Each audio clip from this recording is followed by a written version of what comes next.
നമസ്കാരം. നമ്മൾ മലയാളികൾ രാഷ്ട്രീയമായ ഒരുപാട് ചർച്ചകൾ കാണാറുണ്ട്. പക്ഷേ ഇപ്പോൾ കേരള രാഷ്ട്രീയത്തിൽ പ്രത്യേകിച്ച് CPIM-നുള്ളിൽ നടന്നുകൊണ്ടിരിക്കുന്ന കാര്യങ്ങളുണ്ടല്ലോ, അത് ശരിക്കും ഒരു വല്ലാത്ത അവസ്ഥയാണ്. പുകഞ്ഞുകൊണ്ടിരിക്കുന്ന ഒരു അഗ്നിപർവ്വതം ഇപ്പോൾ പൊട്ടിത്തെറിച്ച മട്ടാണ്. കേട്ട വാർത്ത എന്താണെന്ന് വെച്ചാൽ, വിഴിഞ്ഞം അന്താരാഷ്ട്ര തുറമുഖത്ത് അദാനി ഗ്രൂപ്പ് തങ്ങളുടെ 49% ഓഹരികൾ MSC എന്ന് പറയുന്ന കമ്പനിക്ക് വിൽക്കാൻ പോകുന്നു. ഇത് കേട്ടപാടെ നമ്മുടെ പ്രതിപക്ഷത്തുള്ള CPM വലിയ രീതിയിലുള്ള പ്രതികരണങ്ങളുമായി രംഗത്ത് വന്നിരിക്കുകയാണ്. പക്ഷേ നിങ്ങളൊരു കാര്യം ആലോചിച്ച് നോക്കൂ, ഇത് വെറും ഒരു തുറമുഖ ഇടപാടിന്റെ പേരിലുള്ള തർക്കമാണോ? അല്ല. ഇതിന്റെ ഉള്ളിലേക്ക് നമ്മളൊന്ന് ഇറങ്ങി നോക്കിയാൽ പിണറായി വിജയൻ എന്ന നേതാവിനെ പാർട്ടിയുടെ നേതൃത്വത്തിൽ നിന്ന് എങ്ങനെയും മാറ്റണം എന്നാഗ്രഹിക്കുന്ന ഒരു വലിയ വിഭാഗം നേതാക്കളുടെ കളി ഇതിന് പിന്നിൽ കാണാം. നമുക്കിതിന്റെ പിന്നാമ്പുറ കഥകളൊന്ന് വിശദമായി പരിശോധിക്കാം. ആദ്യം നമുക്ക് ഈ വിഴിഞ്ഞം വിവാദത്തിലേക്ക് തന്നെ വരാം. ഇവിടെയാണ് ഏറ്റവും രസകരമായ ഒരു സംഭവം നടന്നത്. കഴിഞ്ഞ ജൂലൈ 1-ാം തീയതി പാർട്ടിയുടെ സ്വന്തം പത്രമായ ദേശാഭിമാനി എടുത്തു നോക്കിയപ്പോൾ എന്താണ് കണ്ടത്? വിഴിഞ്ഞത്തേക്ക് 13,000 കോടിയുടെ വിദേശ നിക്ഷേപം വരുന്നു. ഇത് LDF സർക്കാരിന്റെ ദീർഘവീക്ഷണത്തിന്റെ വിജയം എന്ന് പറഞ്ഞ് 1-ാം പേജിൽ വലിയ വാർത്ത. പിണറായി വിജയൻ സർക്കാർ കൊണ്ടുവന്ന വികസന വിപ്ലവമായിട്ടാണ് അവരിതിനെ കാണിച്ചത്. പക്ഷേ കഥ മാറാൻ വെറും 10 ദിവസമേ വേണ്ടി വന്നുള്ളൂ. കൃത്യം 10-ാം ദിവസം അതേ ദേശാഭിമാനിയിൽ പാർട്ടി സെക്രട്ടറി MV ഗോവിന്ദൻ ഒരു ലേഖനം എഴുതുകയാണ്. ഓഹരി വിൽപ്പനയിലൂടെ തുറമുഖ കൊള്ള എന്ന്. നിങ്ങളൊന്ന് ആലോചിച്ച് നോക്കിക്കേ, ഇന്നലെ വരെ വികസന നേട്ടമായിരുന്ന ഒരു കാര്യം പെട്ടെന്ന് എങ്ങനെയാണ് കൊള്ളയായി മാറിയത്? ഇവിടെയാണ് പിണറായി വിജയൻ എന്ന നേതാവിന്റെ രാഷ്ട്രീയ താല്പര്യങ്ങൾ കിടക്കുന്നത്. നിയമപരമായി നോക്കിയാൽ 1 വർഷം തികയുമ്പോൾ അദാനി ഗ്രൂപ്പിന് തങ്ങളുടെ 49% ഓഹരികൾ വിൽക്കാൻ കരാറിൽ വ്യവസ്ഥയുണ്ട്. അവരത് വളരെ കൃത്യമായി securities and exchange board of India, അതായത് സെബിയെയും സർക്കാരിനെയും ഒക്കെ അറിയിച്ചിട്ടാണ് ചെയ്യുന്നത്. ഇതിൽ സംസ്ഥാന സർക്കാരിന് പ്രത്യേകിച്ച് ഒരു ദോഷവുമില്ല. എന്നിട്ടും പിണറായി വിജയനും MV ഗോവിന്ദനും ഇതിനെ വലിയ വിവാദമാക്കാൻ നോക്കി. രാഷ്ട്രീയ നിരീക്ഷകർ പറയുന്നത് മറ്റൊന്നുമല്ല, മുൻപുണ്ടായ മാസപ്പടി വിവാദമൊക്കെ പോലെ അദാനി ഗ്രൂപ്പിനെ ഒന്ന് ഞെട്ടിച്ച് ചില സാമ്പത്തിക വ്യക്തിഗത താല്പര്യങ്ങൾ സംരക്ഷിക്കാനുള്ള ഒരു നാടകമായിരുന്നു ഇതെന്നാണ്. പക്ഷേ ഇത്തവണ ആ നാടകം പാളിപ്പോയി എന്ന് മാത്രമല്ല, അത് പാർട്ടിക്കുള്ളിൽ തന്നെ അവർക്ക് വലിയ തിരിച്ചടിയായി. എന്തുകൊണ്ടാണ് ഇത് തിരിച്ചടിയായത് എന്ന് മനസ്സിലാക്കണമെങ്കിൽ പാർട്ടിയുടെ ഇപ്പോഴത്തെ അവസ്ഥ നമ്മൾ അറിയണം. കഴിഞ്ഞ കുറേ തിരഞ്ഞെടുപ്പുകളായി CPM നേരിട്ടുകൊണ്ടിരിക്കുന്നത് അതിദയനീയമായ പരാജയങ്ങളാണ്. ലോക്സഭയിലും തദ്ദേശ തെരഞ്ഞെടുപ്പിലും തൊപ്പിപ്പാളയായ പാർട്ടി ഒടുവിൽ കഴിഞ്ഞ നിയമസഭാ തെരഞ്ഞെടുപ്പ് വന്നപ്പോൾ വെറും 26 സീറ്റുകളിലേക്ക് ഒതുങ്ങിപ്പോയി. 3-ാം തവണയും പിണറായിയുടെ നേതൃത്വത്തിൽ ഭരണം പിടിക്കാമെന്ന് കരുതിയിരുന്ന അണികൾ ആകെ സ്തബ്ധരായിപ്പോയ കാഴ്ചയാണ് നമ്മൾ കണ്ടത്. ഈ പരാജയത്തിന് ശേഷം കഴിഞ്ഞ 1.5 മാസമായി പാർട്ടിയുടെ ബ്രാഞ്ച് തലം മുതൽ സംസ്ഥാന കമ്മിറ്റി വരെ വലിയ ചർച്ചകളാണ് നടക്കുന്നത്. അവിടെയൊക്കെ അണികളും നേതാക്കളും വിരൽ ചൂണ്ടുന്നത് ഒരൊറ്റ വ്യക്തിക്ക് നേരെയാണ്. അത് പിണറായി വിജയൻ തന്നെയാണ്.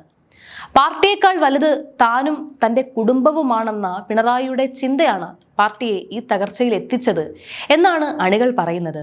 അദ്ദേഹത്തിന്റെ ധാർഷ്ട്യവും ഏകാധിപത്യ സ്വഭാവവും ജനങ്ങളെ പാർട്ടിയിൽ നിന്ന് അകറ്റി.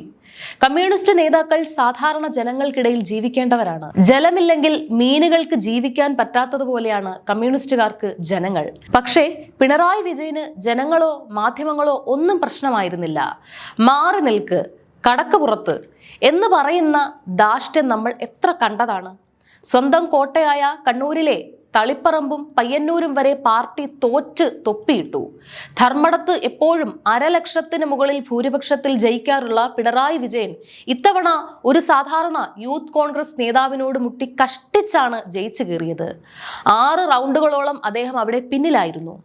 സ്വന്തം മണ്ഡലത്തിലെ ആളുകൾക്ക് പോലും അദ്ദേഹത്തെ വേണ്ട എന്ന അവസ്ഥയിലെത്തി കാര്യങ്ങൾ. ഇത്രയൊക്കെ ആയ സ്ഥിതിക്ക് പാർട്ടിയെ രക്ഷിക്കാൻ ഒരൊറ്റ വഴിയേ ഉള്ളൂ എന്ന് നേതാക്കൾക്ക് മനസ്സിലായി.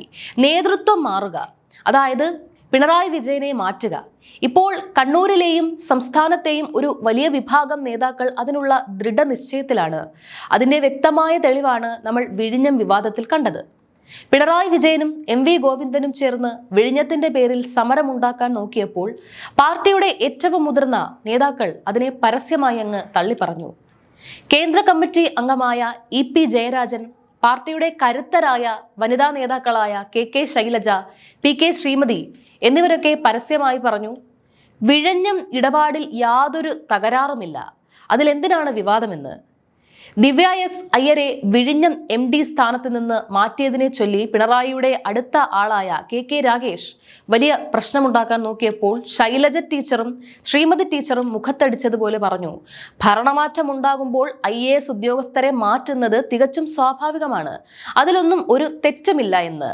ഇത് മാത്രമല്ല, ദേശീയ നേതാവ് MA ബേബിയും മുൻ ധനമന്ത്രി KN ബാലഗോപാലും P രാജീവും അടങ്ങുന്ന വലിയൊരു സംഘം തന്നെ ഇപ്പോൾ പിണറായി വിജയനെതിരെ തിരിഞ്ഞിരിക്കുകയാണ്.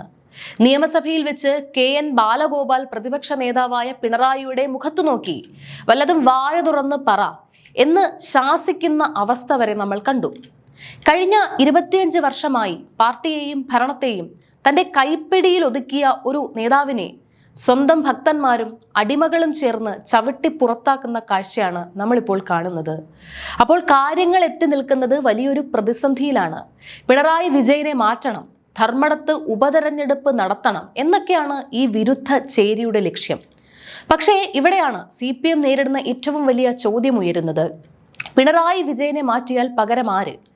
കഴിഞ്ഞ 25 വർഷത്തെ പിണറായിയുടെ ഭരണം കൊണ്ട് പാർട്ടിക്കുണ്ടായ ഏറ്റവും വലിയ ദോഷം എന്താണെന്ന് വെച്ചാൽ, അദ്ദേഹത്തിന് ശേഷം പാർട്ടിയിൽ വളർന്നു വരാൻ പോകുന്ന ഒരു ജനകീയ നേതാവിനെ പോലും അദ്ദേഹം ബാക്കി വെച്ചിട്ടില്ല. തനിക്ക് മുകളിൽ ആരും വളരരുത് എന്ന ചിന്തയിൽ എല്ലാവരെയും അടിച്ചമർത്തി. കോൺഗ്രസിലോ BJPയിലോ ഒക്കെ നോക്കിയാൽ ഒന്നാം നിര അല്ലെങ്കിൽ രണ്ടാം നിര നേതാക്കളുടെ വലിയൊരു നിര തന്നെയുണ്ട്. എന്നാൽ CPMൽ പിണറായി കഴിഞ്ഞാൽ പിന്നെ എല്ലാവരും ചിന്താശേഷിയില്ലാത്ത വെറും അനുയായികൾ മാത്രമായി മാറി. അതുകൊണ്ട് തന്നെ പിണറായി മാറിയാൽ പകരം ആര് എന്ന ചോദ്യത്തിന് പാർട്ടിക്കുള്ളിൽ ഉത്തരമില്ല. അങ്ങനെ ഒരു നേതൃത്വമാറ്റം ഉണ്ടായാൽ സ്ഥാനത്തിന് വേണ്ടിയുള്ള അടിപിടിയിൽ ഈ പാർട്ടി കേരളത്തിൽ പൂർണ്ണമായും തകർന്നടിയും എന്ന കാര്യത്തിൽ യാതൊരു സംശയവുമില്ല. ഈ വിഷയത്തിൽ നിങ്ങളുടെ അഭിപ്രായം എന്താണ്? CPMന്റെ ഈ അവസ്ഥയ്ക്ക് കാരണം പിണറായി വിജയൻ തന്നെയാണോ? താഴെ കമന്റ് ബോക്സിൽ രേഖപ്പെടുത്തുക. നന്ദി.